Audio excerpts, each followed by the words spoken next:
Well, hello everyone. Welcome to another very exciting episode right here on the MIgardener channel. I'm really excited about today's video because we're outside, number one. It's late November and we don't have snow on the ground, number two. And we're in a hoodie. It's actually pretty warm out, so I'll take it. I still had a few more garden chores to finish up. And so when I saw the weather in the mid-50s, I said, well, I better take advantage of that because I know it won't last long. And sure enough, we got a storm brewing behind us, and it really won't last long. I think after I think it's 3 o'clock today, we're going to start seeing the temperatures actually go down and plummet, and they're not going to return for quite a while. They're going to be down in the 20s and 30s. So we need to take advantage of this little time that we have to finish up the garden chores.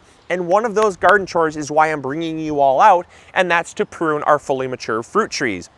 Now, when it comes to pruning mature fruit trees, they're a little bit different than pruning young trees. And so that's why I think it's really important, because we've done a lot of videos on how to properly prune trees, how to prune young trees, how to prune trees that are freshly transplanted, things like that. But I've never done a video yet on pruning fully mature fruit trees. And that's because, well, they haven't really been fully mature. We've pretty much been documenting all these videos as we've been going along. And these mature fruit trees behind us are in desperate need of a pruning. So I figured I'd bring you all along, get that done, as well as get a video out that's hopefully going to help you all grow big or go home, because there is some different steps that you need to take into consideration. The first step that you need to take into consideration is that you need to make sure that when you're pruning these trees, these mature fruit trees, that you're not pruning away too much.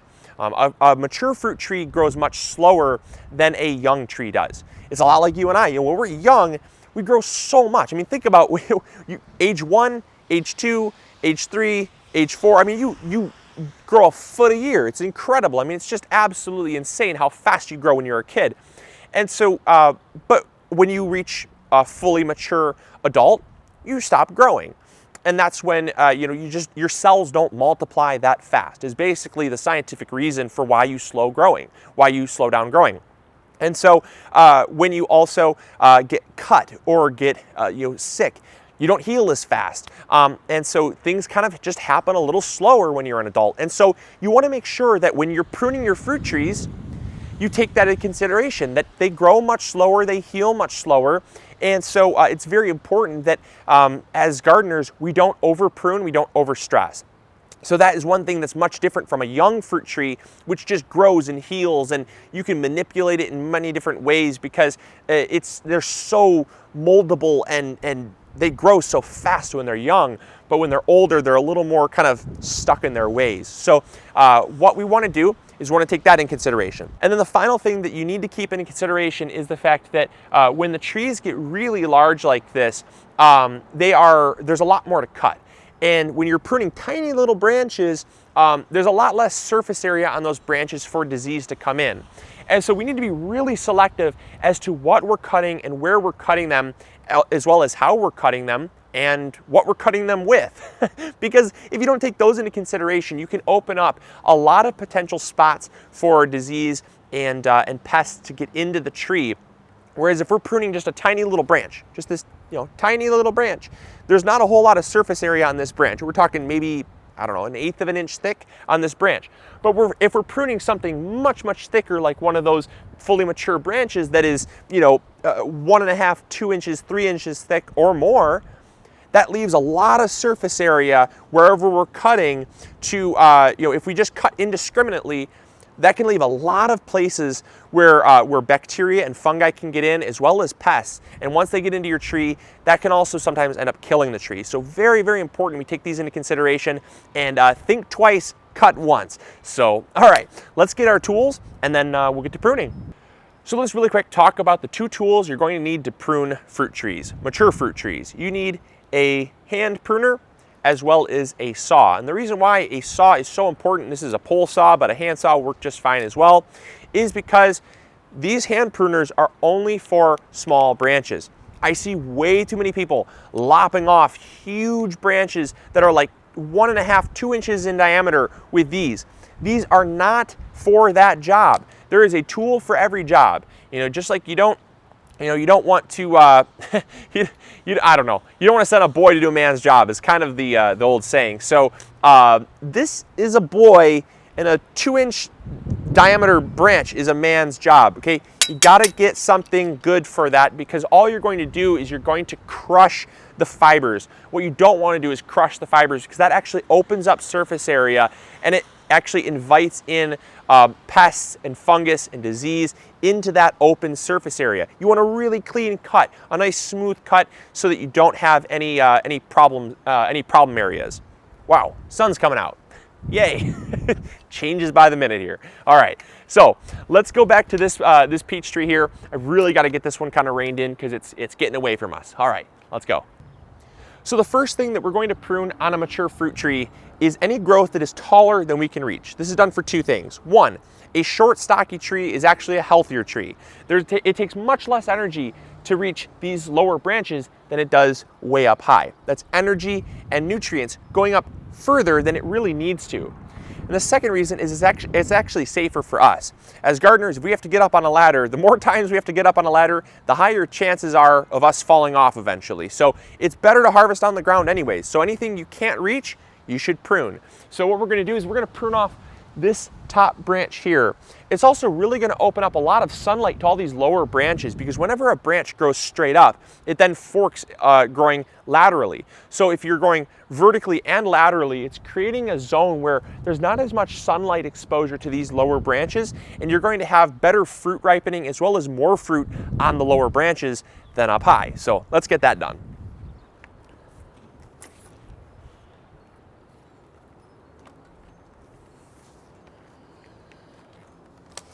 Okay.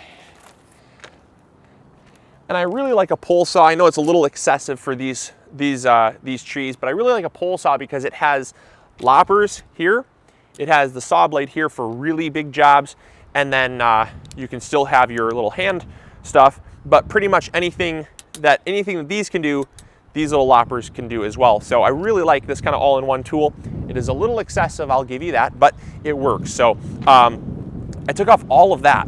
All of that seems like quite a lot, but it's really important to get only what we can reach. The next thing we want to do is we want to take off branches that are going to be crisscrossing. That is something we always want to do. Whether it's a young tree or an old tree, we want to make sure that we're taking out crisscrossing branches, because that's going to cluster up airflow, and it's going to reduce the amount of airflow that can get into the center of the tree, causing things like diseases and mildews to occur. So we want to take off all of these branches here, like this one. This branch here is actually growing into the tree, and come in close, I'll show you. You can't really see from that far away. Come on, it's not gonna bite, let's go. So this is the branch I'm gonna be taking out right here. I'm also gonna take out any branches that are growing straight up and are going to cause future growth that goes beyond my reach. So that would be like this tiny little branch there, as well as this branch here. And also this branch right there. So this tree looks great. There's one thing we still have to do, and we have to go around the tree and basically check for spots where pests have gone in and burrowed into the branches. This is commonly seen with the oriental fruit moth. The oriental fruit moth will actually burrow into the tips of the branches, and anywhere where there's a larva actually in the branch, it'll excrete this kind of gel-like ooze. And that gel is actually its protection that seals off this branch, so that in the spring, well, it can survive winter and be protected from animals and predators, but it also then can come out of that branch and then wreak havoc on your trees. So what we want to do is just do a 360 check of the tree, and there's one right here that's nice and jelly-like. So we want to come back here and basically prune off anything that has that gel on there. And usually that can be seen at the tips of branches. There's another one right here. So you can see this gel. That gel right there is where the grub actually burrowed in, and that gel is caused from the pectin in the tree. Natural jelly. The natural pectin forms this little protective coating. So the tree's natural response to damage is actually the pest's advantage. Oriental fruit moth has been plaguing the Midwest for a very, very long time. It's something that we battle every single year, but by pruning these off, you're going to greatly reduce how much pest damage you have in the spring. So coming in here and pruning off those is very, very important. And you'll notice sometimes there's damage like halfway down the tree. What do we do in that case? Well, you can't really do a whole lot about that because you're going to prune off the whole branch.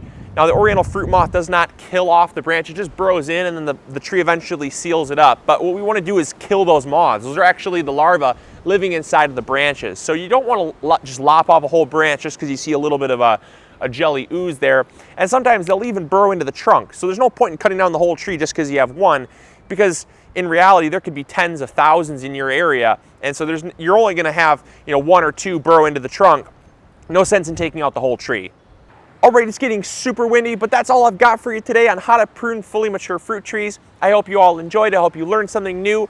I hope you all have a wonderful and very safe, happy Thanksgiving, and we'll catch you all on the next episode. Grow big or go home, everyone. Bye.